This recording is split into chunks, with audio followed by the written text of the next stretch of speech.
Hola, muy buenas tardes y bienvenidos a un nuevo programa del canal de Vicente Fuentes y de la web ufopolis.com.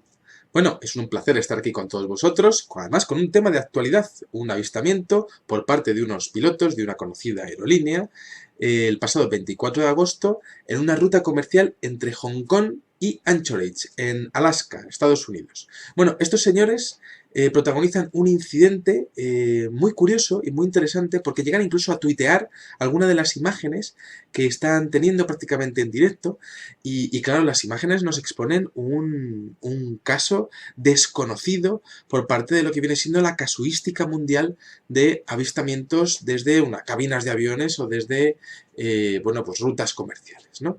Si os parece bien, vamos a exponer todos los detalles porque tenemos muchísimos datos. Resulta que, como decía, esto ocurre el día 24 de agosto, sobre unas coordenadas de 47 grados norte y 159 grados este, y resulta que, bueno, pues ocurre a las 11 de la noche y el piloto holandés Van Heest, junto a su copiloto, bueno, pues son testigos de una extraña bruma verde que parece que es kilométrica. Ellos se dan cuenta de que es anómalo porque es demasiado grande para que sea una aurora boreal. Dicen que está abarcando un gran sector del hemisferio norte, algo que no han visto nunca. Y entonces, en base a lo que están viendo, hacen una fotografía a su GPS. Eso es lo primero que hacen, un poco pues para inmortalizar el tema, ¿no? El momento. Están sobrevolando en ese momento el sur de la península de Kamchatka, que es propiedad de Rusia, y entonces pues se dan cuenta de que algo va mal, porque de repente hay un flash en el horizonte de color blanco, un flash vertical, como si hubiese sido un gran relámpago, pero mucho más luminoso que un relámpago, teniendo en cuenta además que estos señores iban a 10.300 metros de altura y ven que el relámpago viene del cielo y pues llega a conectar con la superficie del océano. Estos señores están a 2 horas del aeropuerto más cercano, llevan 5 horas de vuelo y entonces se asustan. Se asustan porque no han visto algo así en la vida y ese flash no tiene ningún tipo de explicación. Entonces, lo que ocurre a continuación es fascinante porque llegan incluso a hacer fotografías, llegan incluso a tuitear las imágenes prácticamente en directo. Las imágenes que vamos a ver a continuación han sido tomadas con una cámara Nikon D800 desde la cabina del avión por parte de estos dos pilotos, ¿no? Bueno, interesantísimo porque resulta que en el horizonte, después de ese flash blanco, se encuentran una serie de luces de color rojo anaranjado debajo de la superficie del mar. Y entonces dice el testigo en su declaración, eso fue un poco extraño, ya que se suponía que no había nada más que un océano infinito debajo de nosotros.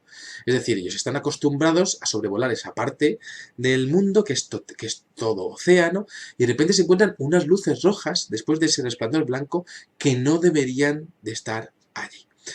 Entonces, claro, esto es fascinante porque este avión, que es un 747, empiezan a acercarse, ¿no? Entonces este hombre expone que cuanto más se acercaban, más intenso era el resplandor y ese resplandor llegaba a iluminar las nubes y el cielo de un tono rojizo aterrador. Es decir, esas luces eran tan grandes como para iluminar todo lo que era la capa de nubes que había por encima de ellas y que ellos estaban viendo desde arriba, desde una altura mayor, desde 10.300 metros, como decíamos, ¿no? Um, es interesante porque este tipo de luces rojas tenían un origen desconocido, era la primera vez que lo veían. Y ellos están fotografiándolo según se van acercando a ese cúmulo de luces. Y entonces es interesante porque empiezan a hablar con control de vuelo y entonces ellos, el control del tráfico aéreo les dice que ellos son los únicos que están en esa región, que no hay ningún tipo de actividad sísmica en la zona y esto se lo confirma el Center WX Unit de los Estados Unidos. Y claro, pues estos hombres van pilotando su avión, se van acercando a ese cúmulo de luces y van observando cómo cada vez tienen más potencia, ¿no? Es decir, es un fenómeno, además, que tiene que estar abarcando cientos de kilómetros, porque resulta que estos hombres han estado haciendo fotografías aéreas desde esa altura desde hace mucho tiempo y llegan a comparar una fotografía de la ciudad de Winnipeg de 464 kilómetros cuadrados, que es prácticamente la misma extensión de terreno que estaría abarcando este fulgor, estas luces que están por debajo de la superficie del océano. Es decir, estamos hablando de un incidente masivo e inexplicable. Muy bien.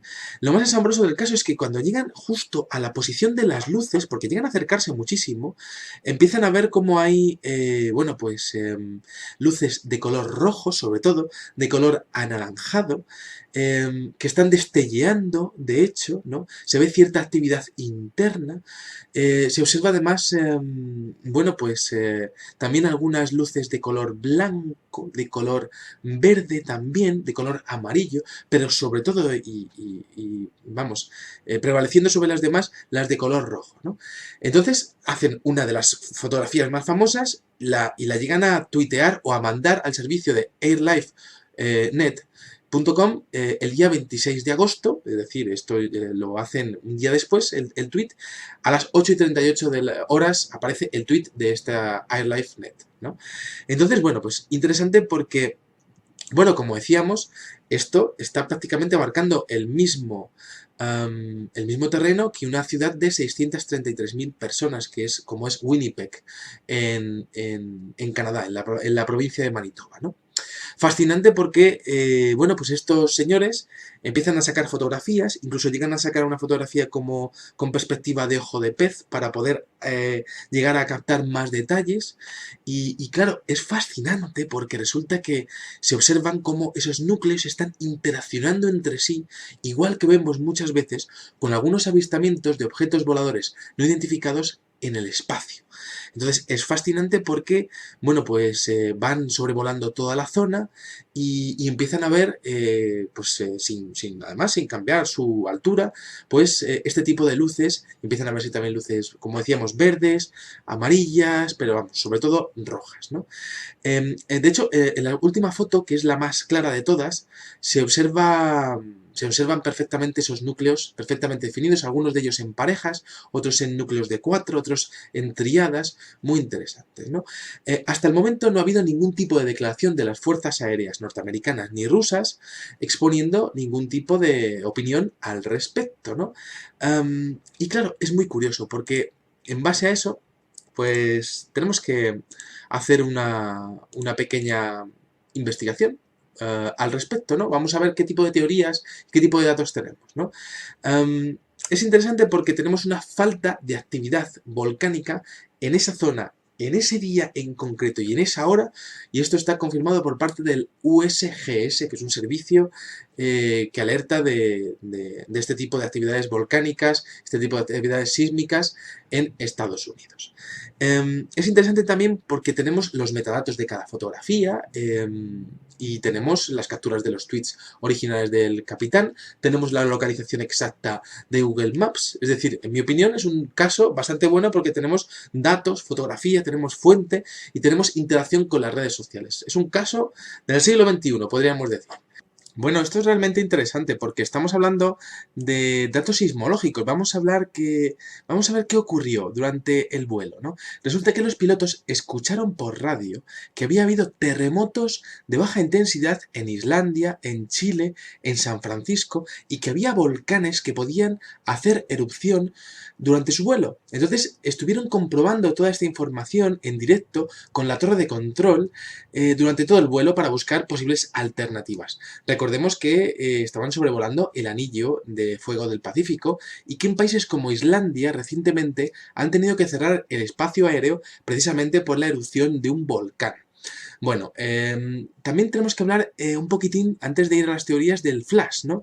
Estos pilotos exponen que parecía un rayo eléctrico, pero con más intensidad, y llegado desde arriba, desde el espacio o desde el aire. Nunca habían visto una explosión de luz tan grande en toda su vida. No había tormentas eléctricas en su ruta, o en el control del tiempo, es decir, en el control meteorológico que tienen en el avión, y estuvieron comprobando posibles tormentas eléctricas que pudieran estar escondidas en radar sin ningún tipo de éxito. Bueno, interesante que tras 5 horas de vuelo, justo a la altura de las coordenadas, viesen las luces, y entonces vamos a exponer las teorías, ¿no? Primera teoría, y la más lógica por otra parte, ¿no? Volcán subacuático. Muy bien. Un volcán que podría estar pues exponiendo, estaba expulsando magma, ¿no? Y eso es lo que estaban viendo, un magma, como estábamos viendo, de cientos de kilómetros cuadrados de magma, ¿no? Bueno, a favor sería que se explicaría en parte los colores rojos e incluso los blancos y los verdes, ya que los volcanes en ocasiones producen llamaradas de diferentes colores. Estamos en el Anillo de Fuego, que es una de las regiones sísmicas y volcánicas más activas del planeta, y bueno, pues es que, claro, están tan lejos en el océano que pocas explicaciones puede haber aparte de esta, ¿no? También es cierto que ese gran flash que ellos ven podría deberse a la explosión, realmente, bueno, a la descarga de rayos eléctricos en una nube piroclástica. Esto lo hemos visto, por ejemplo, mucho en los volcanes de Islandia, de Fiji, bueno, pues en diferentes partes del mundo, ¿no? Por contra, la teoría de los volcanes es que no hay ningún tipo de nube piroclástica, no hay gases, ni columna de gases, no hay fumarolas, es decir, no estamos viendo ningún tipo de exposición de gases que van a la atmósfera. Tendría que haberse visto una columna de humo a varios kilómetros de distancia, en este caso no se ve absolutamente nada. Por otra parte, la lava no forma estructuras simétricas y al ser un fluido tan denso y tan viscoso debería variar con el agua y tener diferente tamaño, diferente forma y diferente brillo. Y las luces que se ven son muy similares y son uniformes, además de que algunas de ellas son simétricas. El cambio en la composición del agua tendría que haber variado el porcentaje de humedad en el aire y tendría que haber cambiado la composición química del aire, y los aparatos deberían de haber mostrado algún tipo de variación, cosa que tampoco ocurre. Y por cierto, sin nube piroclástica tampoco tenemos ningún tipo de flash de luz aplicable a ese flash que ven en el horizonte, ¿no? Bueno, siguiente teoría, barcos de pesca. Bueno, barcos de pesca, imaginémonos una gran reunión de barcos de pesca justo en ese punto del planeta. Lo hemos visto vía satélite algunas veces. De hecho, se ha visto algunos barcos vía satélite que tendrían que estar faenando en otras aguas y se les ha pillado gracias a esas fotografías, ¿no? En América del Sur ha habido casos similares, ¿no? Entonces, a favor, luces simétricas sugieren focos de luz artificial, efectivamente. Las luces de los barcos de pesca son muy brillantes, cerca de 30.000 vatios. Imaginémonos como si fuesen los faros delanteros de 500 coches todos juntos. Hay fotos vía satélites de grandes concentraciones y, bueno, pues podríamos estar ante una gran concentración de barcos pesqueros. Pero por contra, los barcos pesqueros suelen tener siempre luces blancas y luces verdes. Para nada tienen luces rojas, ¿no? Por otra parte, el puerto más cercano es el de Petropavlovsk, a 605 kilómetros de donde estaban las luces, ¿no? Resulta que el otro puerto en la costa este sería Hokkaido, que está a unos 1.500 kilómetros. Y es muy extraño encontrarse pues una reunión de barcos tan lejos de las costas. Máxime cuando estamos hablando de que los barcos suelen pescar en lo que sería la placa continental, ¿no? Que es donde se acumula el plancton, donde van a comer los peces. Pero en esa zona del Pacífico justo, pues resulta que no estamos hablando de la placa continental y de hecho el fondo marino tiene una grandísima profundidad y no se acumulan los bancos de peces que serían pues realmente el objetivo de esos barcos mercantes. No estamos hablando de una zona pues que fuese favorable para la pesca.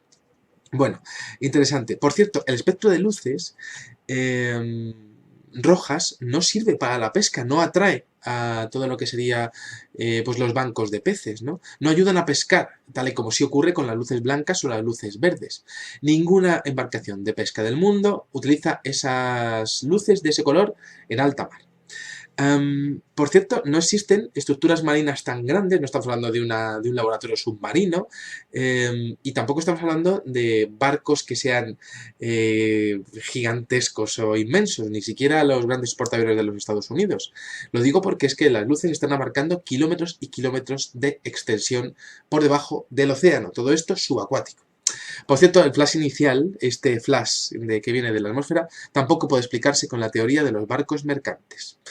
Entonces, pues vámonos a ver, Petropavlovsk, que está cerca, vamos a ver si son escuadras militares. Bueno, pues vamos a ver esa teoría, ¿no? Que sea un posible ejercicio por parte de la Marina rusa, un test de armas, una operación espectacular y secreta y colosal, ¿no? A favor, pues evidentemente Petropavlovsk tiene una base, una de las bases más grandes del ejército ruso, es tradicionalmente donde atacan los submarinos nucleares, en la base de Rivach, al sur de la base de Petropavlovsk, y evidentemente pues estamos en una situación de preguerra, ¿no? Con el conflicto de Ucrania. También es cierto que hubo ejercicios por parte del gobierno de los Estados Unidos el mismo día al sur de Japón, que es muy lejos, ya hemos dicho, a más de 1500 kilómetros, y de hecho se anunció una prueba armamentística ese día 24 de agosto, pero en Alaska, también muy, muy, muy lejos, ¿no? Bueno, podríamos estar hablando de que fuese algún tipo de actividad, de una prueba de un arma, no un arma secreta o militar, ¿no? Y de hecho los militares sí que podían llegar a utilizar bengalas o luces rojas para iluminar sus barcos. La localización, aislados en el océano, sería propicia para un test armamentístico, y de hecho el gran flash podría deberse al lanzamiento de un misil, ¿no? A la eyección de un misil. Pero en contra. Vamos a ver qué teoría, esta teoría de las pruebas militares, que tiene unos argumentos en contra, ¿no? Los rusos estarían haciendo un acto de guerra al estar realizando un acto de estas características en aguas internacionales.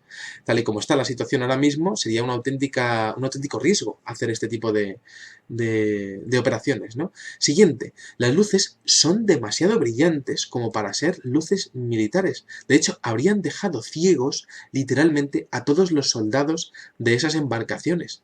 Las luces verdes y blancas además serían civiles, cosa que no encaja con una posible operación militar de unas características tan colosales, ¿no? Además, aparte de que evidentemente lo que decíamos antes con los barcos mercantes, también aplicable al tema de los barcos militares, no hay estructuras militares rusas que sean tan grandes como para abarcar kilómetros y kilómetros de océano, exponiendo luces rojas, pero más interesante todavía es el hecho de ver que el espacio aéreo no estaba cerrado, es decir, esos pilotos están sobrevolando todo aquello tan tranquilamente. Son los únicos que están en ese espacio aéreo. El espacio aéreo no está cerrado y es impensable realizar un ejercicio de unas características tan importantes y tan colosales sin controlar con cazas todo el espacio aéreo. Ni rastro de cazas, ni rastro de aviones militares, cuidando de la seguridad de un evento así. Si era una operación tan secreta, ¿por qué iluminar tanto llamando la atención? También pienso yo, ¿no? Y además conociendo que están en una ruta de aviones comerciales. Es totalmente absurdo. Vamos a ver la siguiente teoría. Luces de terremotos. Luces que aparecen cerca de terremotos, ¿no? Por descargas eléctricas y electromagnéticas, que acaban saliendo de las placas cuando están en contacto, ¿no? Esto se grabó ya en los años 60, al sur de Japón, por primera vez. Y bueno, pues a favor esa teoría, las luces, pues evidentemente se han visto, pues por ejemplo, en Islandia, en diferentes partes del mundo, y como decíamos anteriormente, hubo terremotos en Islandia, en San Francisco, en Chile. De hecho, hubo un terremoto en Papúa Nueva Guinea, al sur del Anillo de Fuego, estamos hablando de miles y miles de kilómetros al sur, a las 11:15, es decir, unos minutos antes, a la misma hora prácticamente, ¿no? Pero estaban demasiado lejos ese terremoto y no fue de una intensidad muy grande. Teóricamente sería posible que se llegasen a ver esas luces por debajo del agua. Es muy difícil que un espejismo sea por debajo del agua, ¿no? Pero bueno, sería la primera vez en la historia que ocurre. La verdad es que en mi opinión no sería posible. Sí que es cierto que, por ejemplo, hay unos magnetómetros que miden el campo magnético de la Tierra al oeste de Groenlandia y también en Alaska, que captaron alteraciones en el campo magnético de la Tierra durante los minutos anteriores, es decir, hubo una alteración, pero de todo el campo magnético de la Tierra. También algo interesantísimo es el hecho de poder observar cómo también tenemos el dato de la aurora boreal, esa que no saben explicar, que es masiva y que también estaba ocurriendo en aquel momento, ¿no? Por cierto, el lugar, bueno, pues en el lugar y en esas interacciones se observan interacciones que sí hemos visto en avistamientos de objetos voladores no identificados en el espacio. Bueno, también interesante es que los clases de luz también son asociados a terremotos, ¿no? También, de hecho, estamos en una zona en la que se ha podido constatar la existencia del terremoto más profundo de la historia de la ciencia, es decir, con el epicentro pues más profundo en la corteza oceánica de la historia. Esto pasó en 2012 y también ocurrió otro también este mismo año. Es decir, estamos en una zona bastante especial dentro del planeta Tierra, ¿no? En contra, las luces son estables, brillan continuamente y como mínimo duraron encendidas más de 30 minutos, algo que no concuerda con la casuística de luces asociadas a terremotos que no duran más de 1 o 2 minutos, el caso que más ha durado. Para que brillase tanto como para verse a 10.000 metros, el valor de ionización del campo magnético de la Tierra debería haber sido cientos o incluso miles de veces superior a lo que se grabó y lo que se vio en las estaciones de Groenlandia y Alaska. Es decir, no concuerda con esa alteración del campo magnético. Siguiente teoría. Impacto de un meteorito. Tenemos un meteorito que podría haberse roto, ¿no? Bueno, pues hubiese estallado contra el mar y hubiese dejado pues magma o hubiese estado quemando y tal, ¿no? Ahí prácticamente en la superficie del océano. Podría explicar el gran flash del principio, la desintegración y esas trazas de una especie de magma, ¿no? Pues prácticamente incandescente. Bueno, de hecho los pilotos aseguraron que durante ese vuelo, y esto es algo muy natural y muy normal dentro de los vuelos comerciales, llegaron a ver 7 meteoritos que estuvieron pues por toda esa zona, bueno, pues meteoritos que llegan a ver y que se queman en la atmósfera y ya está, ¿no? En contra, no se produce ningún tipo de tsunami, no se produce ningún tipo de gran explosión, no se registra ningún tipo de cambio en la corriente, ni alteraciones tectónicas, ni grandes olas. El impacto debería haber creado una onda de choque que debería haber prácticamente derribado el avión o haber creado una turbulencia espectacular. Esto, por supuesto, no ocurre. Y vamos a por la otra teoría, metano. Metano quemándose en la superficie del océano. Aunque parezca mentira, esto ha llegado a ocurrir. También en Japón se han visto grandes depósitos de metano en el suelo oceánico, escapando tras actividades telúricas, y ese gas subiría como una especie de burbujas a la superficie y podría llegar a verse pues de alguna manera con algún color, ¿no? De hecho, hay gases rojos y gases naranjas que pueden verse por procesos de combustión, pero con una presencia muy pobre de oxígeno. Pues por ejemplo, el litio, el estroncio tienen llamas rojas, pues por ejemplo, el bario y el molibdeno producen llamas amarillas, vamos a ver, el talio produce, por ejemplo, un color verde muy puro, ¿no? Y todo esto podría haberse visto durante el evento. Claro, que sería la primera vez en la historia de la humanidad que todos esos gases de repente se queman sin presencia de oxígeno, por debajo del agua, ¿no? En unas burbujas masivas que no terminan de explotar jamás, ¿no? Y que de hecho, pues evidentemente, pues todas a la vez. Muy curioso y, en mi opinión, como químico, totalmente imposible, ¿no?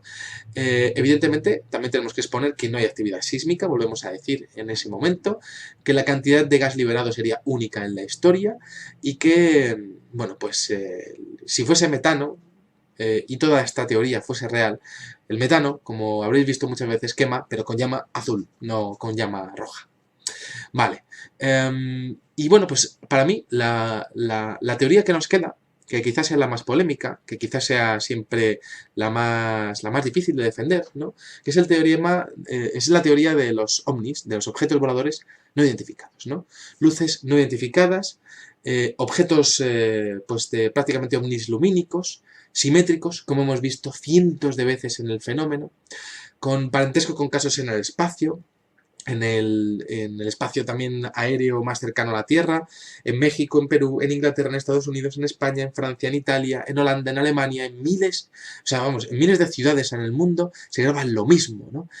En contra, pues nada, los pilotos aseguran que ven inconsistente la teoría porque no se han visto algo similar en los 70 años de informes de ovnis concernientes a las fuerzas aéreas de ningún país. Lo que no significa que evidentemente, bueno, ellos están hablando de informes desclasificados, por supuesto, ¿no? Que porque las fuerzas aéreas evidentemente tienen los informes que te enseñan y luego los que no te enseñan. Y esto os lo digo por experiencia, ¿no?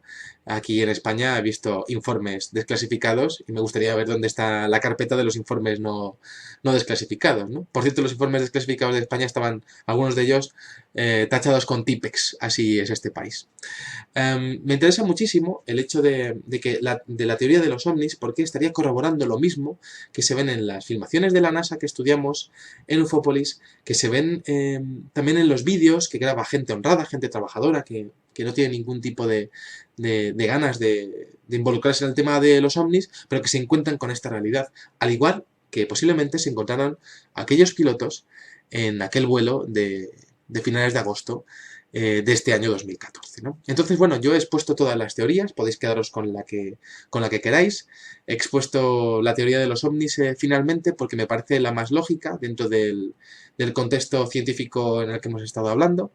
Evidentemente, no estoy exponiendo la teoría para que os la creáis y tal, pero sí que expongo todas las posibles opciones y ahí vosotros podéis decidir. Lo que sí que os comento es que, por supuesto, no va a haber ningún tipo de declaraciones a la prensa por parte de las fuerzas aéreas o las fuerzas navales, ni de los Estados Unidos ni de Rusia, y el tema evidentemente pues quedará en el olvido, como muchos otros temas de avistamientos extraños y de incidentes de este tipo en alta mar, ¿no? Nada, espero que hayáis disfrutado mucho el videoprograma y nada, pues aquí con este gran enigma me despido. Nada, muchas gracias y salud y suerte. Adiós.